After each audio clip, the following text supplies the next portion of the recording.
Newroz û raperîna Kurdan. Serdar Altan. Kurd careke din bi Newroza 2025 a dîrokî re dikevin qonaqeke nû. Piştî ku rêberê gelê Kurd Abdullah Öcalan banga aştî û civaka demokratîk kir, hemû çav li ser Kurdistan û Kurdan in.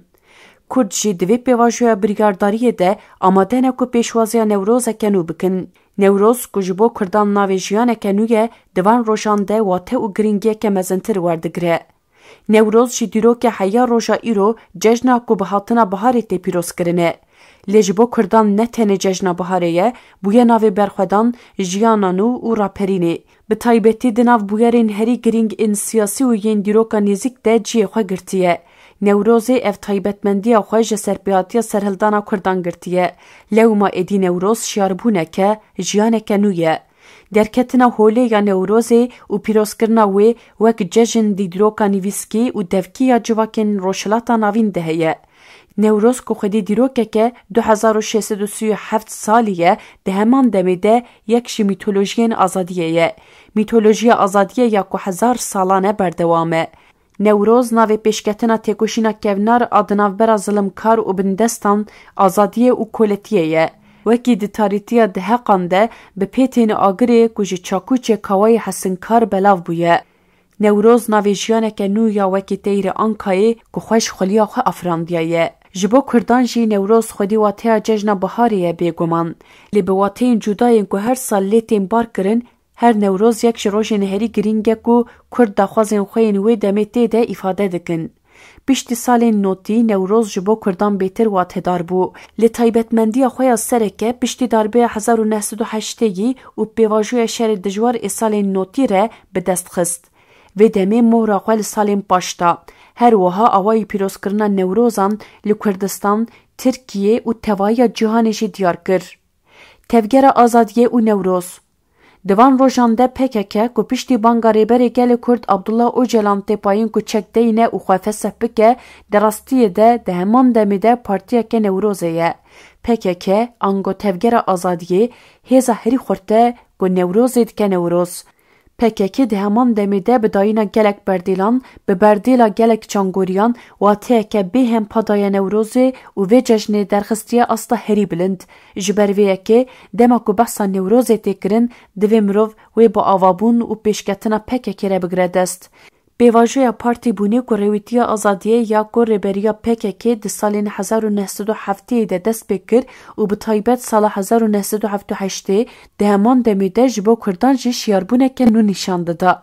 Gelê ku wê wek gelê Newrozê bihata binav kirin, heta vê demê Newroz her çi qas bi piçûkî be jî nas dikir. Lê ji aliyê wateya wê ve hişyariyeke têr dernexiste bu holê. Raperînên gel ên ku paralel bi destpêkirina têkoşîna çekdariya PKK di sala 1984 de dest pê kiribûn, di Newrozan de zêdetir bilind bûn. Bûn çalakiyên girseyî ku li Kurdistanê taybetî dibûn û jê re digotin serhildan. Agirên Newrozê yên ku her sal di 21 Adarê de dihatin pêxistin, dema ku belav dibûn hemû bajarên Kurdistan û Tirkiyeyê xwepêşandanên girseyî jî pêl bi pêl belav dibûn. Têkoşîna hebûna Kurdan. Di rastiyê de Newroz dîroka Kurd e, serpêhatî, destan û çîroka evîna azadiyê ye. Newroz ku di her demê de pêşengiya serhildanan kiriye, bi rastî jî tilsima têkoşîna hebûna Kurdan e. Yek ji taybetmendiyên herî giring ên ku cejna Newrozê bi wate kiriye, ew e ku berxwedana veguherî serkeftinê. Berxwedana ku di Newrozên bi salan dibin qedexeyan de derbas bûn û israrkirina li ser pîrozkirina Newrozê serdestan bi çok xiste bûn. Divê bêzanîn ku Newroz ezmûna Kurdan a bi agir re ye. Zarokên rojê yên ku agir zeft kirine, di her Newrozê de bi agir re dileyîzin. Ji ber vê ye ku her Newroz berxwedaneke, her Newroz serhildaneke, serkeftineke. Di her Newrozê de Kurd li dijî zaliman hinekî din xwe tûj dikin. Di her Newrozê de hêrsawan zêdetir bûye. Ji ber vê yekê ye Kurd her Newrozê bi xweşiyeke cuda pîroz dikin.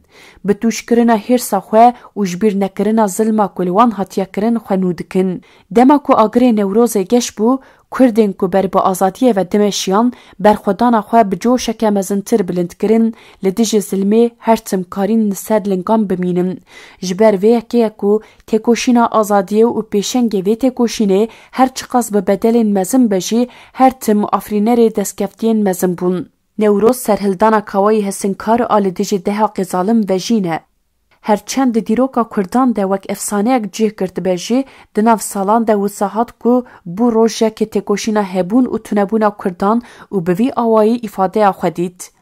جبر وی که نوروز جبا کردان ایدی جواتیا جشن بهاری ویدتر واتیا سرهلدانه گرد سرخواه. سرکفتنین کو نوروز ده دیروکا نزیک کردان ده بخور آنین راستیه که کو نای انکار کرنه. به دیروکا خواه زیدتری 2600 سالان آگر نوروز یک و قدر ابنگاریا روشلات ناوین گوهراند و دیروکا وجین و برخودان گل کرده هیجی ددومه.